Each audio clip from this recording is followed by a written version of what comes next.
Hi guys, in this video I just wanted to talk about the Federal Reserve's plan to increase interest rates this year, the SEC looking to speed up the time it takes to complete a stock trade, and the possibility of oil reaching $120 a barrel. So if you enjoy this video, I'd really appreciate it if you hit the like button, as it really helps out my channel.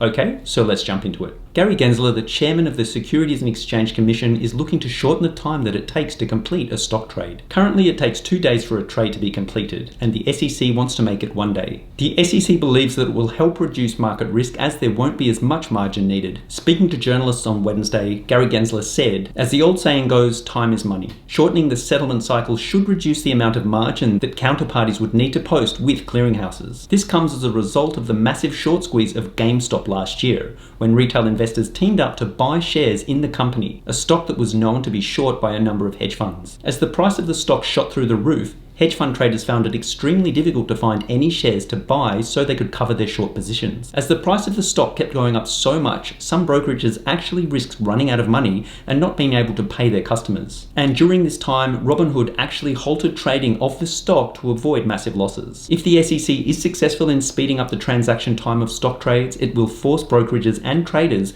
to find out where the stocks and money is coming from to cover each trade. Apparently, it will also push central clearing facilities to build and implement fully automatic trade processing in the future. The central bank and government in Russia have agreed on how to regulate cryptocurrency. The law that will be launched on February 18th will define crypto as an analog of currencies, as opposed to digital financial assets. They said that cryptocurrencies will only function in the legal industry if they have been identified by the banking system in Russia or by licensed intermediaries. Also, any crypto transaction of more than 600,000 rubles, which is about $8,000 will now have to be declared. Otherwise, it will be considered a criminal act and will incur a fine. Raphael Bostic, the Atlanta Federal Reserve president, has said that he expects 3 or 4 interest rate hikes this year, but he did say that the central bank is not locked into a specific plan. While speaking to CNBC on Wednesday, he said, "In terms of hikes for the interest rates, right now I have 3 forecasts for this year. I'm leaning a little towards 4, but we're going to have to see how the economy responds as we take our first steps through the first part of this year." Apparently, the Fed has said that it may enact its first rate hike in March, which would be the first rate increase in more than 3 years. Raphael Bostic also said recently in an interview with the Financial Times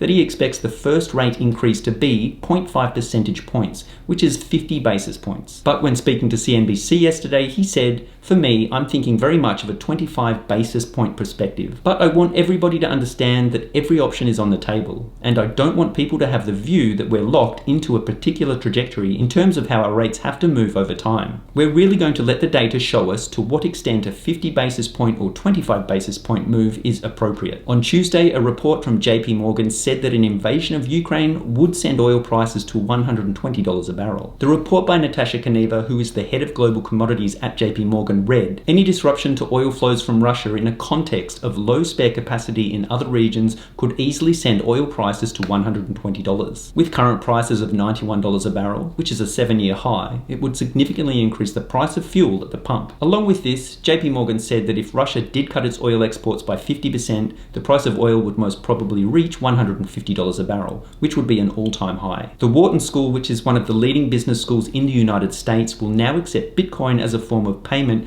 for tuition fees for one of its online courses. The 6-week online program is expected to attract thousands of students each year and is called Economics of Blockchain and Digital Assets and costs $3,800. Anyway, that pretty much wraps it up. Thank you so much for watching this video, and don't forget to check out some of the other videos on my channel. And if you have any questions at all, just leave a comment down below.